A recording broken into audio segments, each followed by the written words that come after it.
Okay, lots of musculature. Don't be afraid if it gets too out of hand, you know, where you see all of this, it starts to look more like a dude looks like a lady kind of thing. But I am going to have to adjust it. It's just sometimes I've got to exaggerate it so that I know it's there. So you saw me go in and I used trim dynamic. I just cut the external oblique, the bulk of it down. I cut the bulk of the abs down. All of that stuff. I needed to cut it down, but I wasn't quite ready to get rid of my anatomical notes. Right here I'm experimenting with something. It's a bit of a failure in my mind, but I was trying to use relax to see if I could use that to globally smooth the muscles down, and I just wasn't happy with the result. So instead I went back to my old school approach, which is going over it all with trim dynamic. Anytime I work with trim dynamic, I am using Z sub and Z add alternately. I'll use Z add or Z sub. I'll press Alt, but sorry, let me rephrase that. Z sub is the natural state of trim dynamic. So nine times out of 10 you're using it, it's Z sub. But then I'll switch over to Z add. Of course, pressing Alt switches from Z sub to Z add. But I'll press Alt, switches over to Z add, and that adds form kind of bridging between certain things. And that's a really powerful way to do things if you don't know about it. So I'll use it like I did right there with the semimembranosus. I'll press Alt and add this bridge, this long column of form. I just did it again with the gastrocnemius. And then I can quickly trim that down by just letting go of Alt and using the standard Z sub features. But I find it's a fast way, super fast, to go in and establish all these planes. And that's what I was just having trouble with. And I wasn't happy with the results I was getting with the clay and move and all of that, so I just went back to my old school methodology here. And the results are pretty quick. This is like, it's time-lapsed, but it's at the end of the day, it's about 8 minutes. And I get a very structured model out of it. I know where all this form is going. I have a sense of the planar construction of it, and it'll give me a lot of power over how I progress. And that's really what I'm trying to do, is I'm trying to get to a state where I have a lot of power and I'm in total control. So let's keep moving on.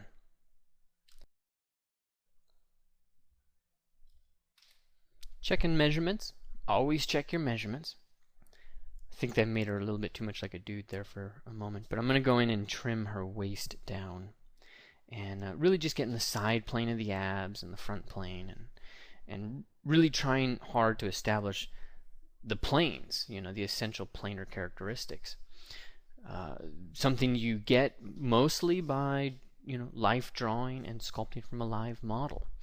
At least that's where almost all my knowledge of the planes of the planes of the body, it comes from time in front of a live model. Really essential.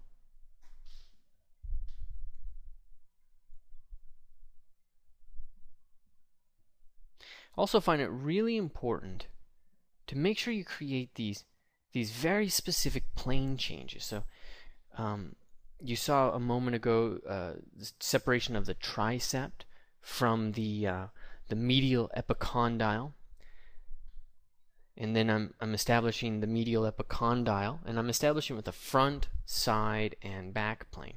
Here I'm establishing the ridge muscles, and I'm making sure they all have a front, a back, and a side plane. I'm making sure everything has like 3 planes to describe its form. And if you do that, that's part of that position of power. That gives you control. You can assess, okay, here's the side plane, front plane. It's not natural, it's not naturalistic, but it is a position of power that allows you to assess if you're doing this right or wrong. And then all you have to do to make it realistic is just smooth it out.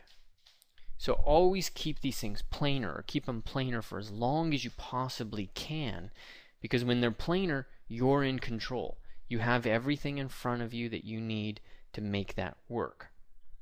You just have to change the planes and adjust from there. So checking my anatomy. I like to draw over the model sometimes just to see how that's working. See if I'm getting the spine right, all of that. She's looking a bit bulky to me, so you can see me try to find ways to adjust measurements in different places. Rib cage was one of them. I probably need to bring in that medial erector spinea muscle. But here you'll see me now, I'm switching over to the forearm. I want to establish a front plane, side planes, and a back plane. You see how boxy that is? Once you've got it as a box, that wrist, that box of the wrist then dissipates and starts to become a little bit more complicated as it moves up into the middle of your forearm. But if you keep it as a box at the wrist, then you're in a position of power. You're able to divide things up. So you can see me here, I'm separating the extensor digitorum from all the rest of the extensor groups or muscles. Not a lot of them, but there's enough to be confusing. And I'm just helping the planar arrangements with them, getting that extensor carpi ulnaris to just really dissipate underneath the digitorum, while at the same time having some volume from some perspectives, some views. A lot of the complexity we have to deal with. I can't say enough about this trim dynamic brush though. Just amazing. But you see those two little notes I put right in there? Those are two really important parts of the carpals. And they're part of your bones. And we don't think about it. We just look at our hands, we see these two fat pads on either side, the pinky side and the thumb side, and we don't realize that's actually bone, not fat. So I put them in real quick to just help me see it and understand it. And then I'm just going to come in and make sure that the thumb has its front, side, and back planes. Now I might complicate it a little bit by giving it a little bit more of its essential character, but in essence the planar construction of it is relatively simple. You want to be able to do that simply, quickly, easily. It puts you in a position of power. So these are the flexors. Let's drop back there for a bit. We're looking at the flexors along the radial bone, and then the flexor digitorum superficialis, and then the flexor carpi ulnaris.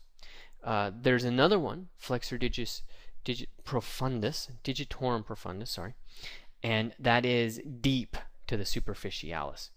But I'm in here, and there's more. I mean, I'm not trying to give a forearm explanation, but there's a ton of stuff going on in there. And here's the grouping I'm creating for her. So I'm going to use clay buildup to really create the individual form for these guys. So right now this is a flexor carpi radialis that I'm building up. Okay, then I'm going to go in and start to really establish the superficialis underneath this tendon.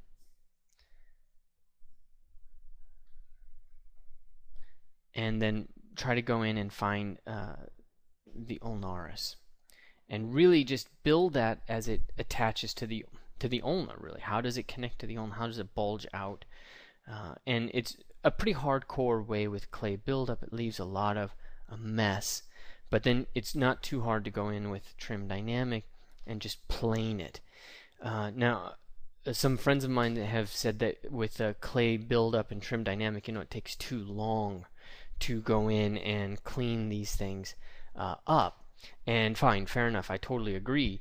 But when you're learning sculpting, you want to have control over these planes, and that's really where trim dynamic is important. I use clay buildup and trim dynamic primarily because you're able to see everything that I sculpt. All the planes that I sculpt are immediately apparent. I do that for myself, so I see the planes. I do that for you, so you see the planes. And everything is clear and clean. And once you know those planes, then you can make the decision, okay, I don't really need to do that, so now I'm going to just start to use the standard brush and go a lot faster. Fine, that's what you want to be doing. You want to be finding things, doing things as quickly as possible. So, all right, now in this case, we have adjusted the pelvic bone. We have mirrored that over to the other side. And now we're going to see where the rest of this sculpting going. So mirroring it is using Smart Resim, and you see the process. You just mask out 1/2. Okay, and there she is, the pelvic bone. And what I'm really trying to do right now is get the pubic triangle. Kind of an uncomfortable area to sculpt, but you have to sculpt it. Otherwise it shows up. If you have character with tight pants, things like that, you need to make sure you're aware of how the pubic triangle mixes in with the fat of the gluteus maximus, and then how that comes in and connects with the adductor muscles. Really important. So, all right, we're just keeping building, smoothing, trying to see where we go from here. Almost done with the block in of the model. I'm going to try to do some breasts, and you know, they're not terribly easy. You can see several different attempts and processes. What I'm trying to do is find a way to create the breast in one stroke. That's what I want to do. But then you see me here, I'm using the magnify brush, inflate, and then I'll use trim dynamic to just set up some flat planes. And I'm doing this in a layer. Highly recommend you do it in a layer. You don't want to do it built into your sculpt, because you may change it later, and you want the ability to change it later. You don't want to be stuck with the breasts and then have lost all of that rib cage sculpt that you're doing. You may need to adjust the ribs later after that. You know, all of that stuff can happen. So there we go. We've got breasts. We've got really strong hips. We've got nice, strong, athletic shoulders. Thighs, those quads, all my proportions are kind of lining up, and I'm happy with this as a base mesh. From a side view, I felt like I really needed to add some bulk to her breasts, natural or not. You know, we're dealing with Catwoman here, and she's got to be voluptuous. So base mesh done. This is all. It's all done. I don't have the boots in there, but this is what I would consider to be a fine level for me to progress, pose it, figure out the face, things like that. And when I figure out the face, I'm going to figure out the face in a totally separate subtool. I'm not going to mess with this and all the topology issues I can run into. So face is next, posing's next, and then adding parts to the body, stuff like that is going to be next as well.